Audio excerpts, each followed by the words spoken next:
open na po natin ang Moringa. ating mystery box. So, happy birthday pa. May happy birthday pa yung isa kong anak. So, bubuksan na po natin kung anong laman ng ating mystery box. Taran! Yan. Ayan guys. Ito ay isang mabisang gamot para sa ubo sa ating mga anak. Ayan po. Meron po tayong isa Moringa. malunggay, konti lang na malunggay kasi dito sa Australia What it is mahirap magtanim. What is this? Ayan, mayroon po tayong kalamansi guys. May dalawa kaming kalamansi dito at saka honey para hindi masyadong mapait para inumin ng ating anak. So, ang gagawin natin guys is natin yung malunggay. Ito. Kumaking kalamansi gunga. Yan. Kumakama. Yan yung malunggay namin dito. The best to para sa ating mga anak na may ubo. Matitigas na ubo, isang inumin lang, tanggal na. Proven na po ito guys. Ito po yung panggamot ko sa aking mga anak kapag may ubo. Yung mga anak natin laging nagaganyan guys, yan, kagaya niyan kasi ngayon may ubo yung anak ko. So, ito yung pang medicine niya. So, dikdikin lang po natin to guys. Yan. They're right there. Guys. It's going in the ground. Yeah, okay. Go on. I can't reach it. Sige.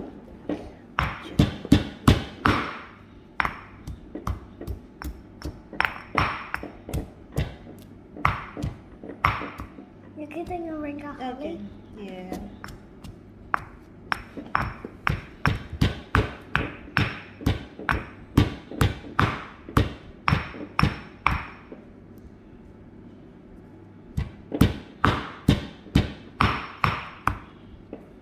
Yan guys.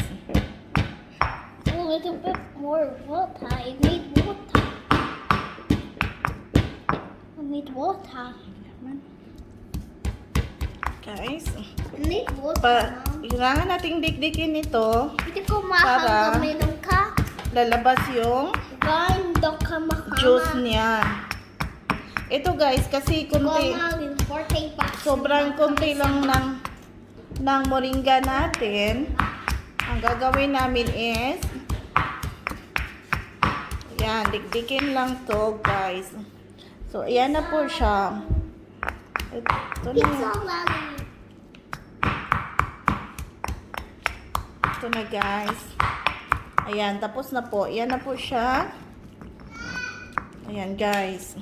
O kumakin my baby. Tapos natin madikdik, ilagay natin dito para salain. Oh my gosh, I'm going to dad. Ito guys. Ito lang guys. So, konti lang siya, pero sobrang mabisa po. Lagyan natin ng konting tubig para lalabas yung ibang juice. Ito siya guys, meron itong tubig na. So, ilagay natin dito. Yan. Tapos, ganyanin natin para tapos pigain lang po para lalabas yung juice ng moringa or malunggay. See guys, ayan na po siya. Ayan guys. Sobrang piga. Kasi pag nasa Pilipinas kayo guys, alam nyo maraming malunggay dyan. So dami-damihan nyo ng malunggay na dikdik. So, at ito na yung lalabas.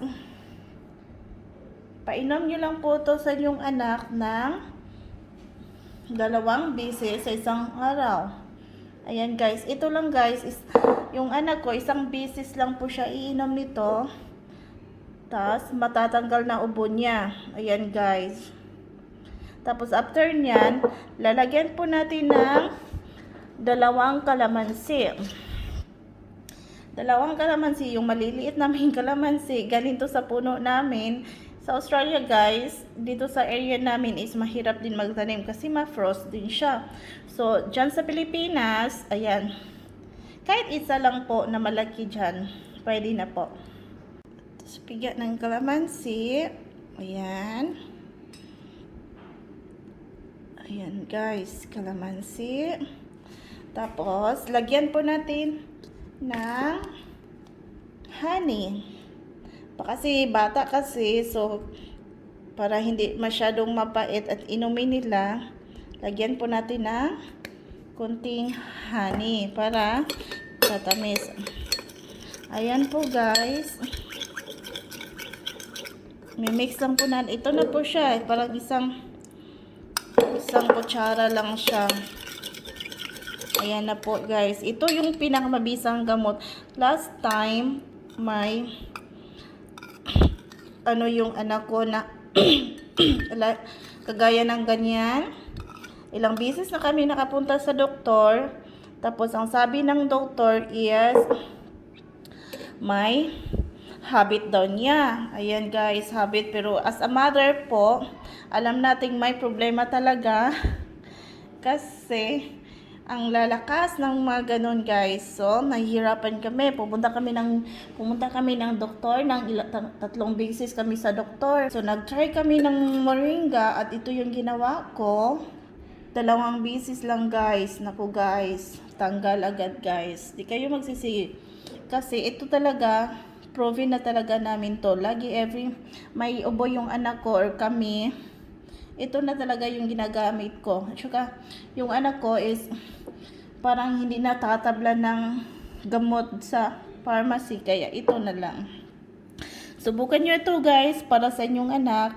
At wala po siyang side effect. So, basta iinom niya. Alam ko pong mahirap to ipainom sa ating anak kasi nga, ang sama po ng lasa guys. Pero, yung mga anak ko po, ang babait po talaga. Umiinom po talaga sila nito. Alam po kasi nila, ito yung gamot para sa ubo nila. Ayan guys. Ayan guys. So yung anak ko po is, nung nagpunta kami sa doktor is sabi habitual daw po niya yung ganun po guys. So di ba nakakatakot yun kasi pag pag malaki na sila, at hindi pa rin mawala yung ganong sound, parang ang ingay-ingay na pag malaki na sila, marunong silang mahiya, hirap daw tanggalin. So buti na lang may naisipan kaming gamot at ito yung napakabisa naming gamot. Isang moringa, isang malunggay po guys. Ayan guys. So gawin na po natin. Painom na po natin sa ating anak. Ilalagay po natin dito sa dropper para madali lang pong inumin ng ating anak. Aray ko. Ayan guys. So dalawa po ko yung anak. Ito yun. Dalawa yung anak. So ito sa isang anak ko. Okay. Ayan. Ayan guys, ito may tira. Sayang, so sayang yung tira, inumin ko na lang po guys. Ayan guys, yung bunso ko. Hello. See you on sa moringa baba. Hello girl. Ito yung panganay ko. Siya po yung may uboso. Ito po yung sa panganay ko. See? Iniinom po niya. Good job! Hooray! Good girl. And then, ito yung bunso. Here. Run away, Baba. Ayan, guys. Eat her. Not yet. Come on, come on. Hooray! Nam, nam, nam. Tumatakbo pa. Her medicine and they get off. Mommy only she will drop it out. Come on. So guys, ayan na po guys. Tapos na po nilang inumin yung The thing is eating gamot nila. Hello. Mommy, Ayan the po pig guys. is eating me. Are you pig eating me? Bigyan mo yung tsura ng bata. There you go guys. Bring down your face. For today guys, sana po magustuhan nyo po ang ating napakamabisang gamot para sa ubo. See you for the next video guys. Please subscribe and don't forget to click the bell and share our comments. Thank you. Bye-bye.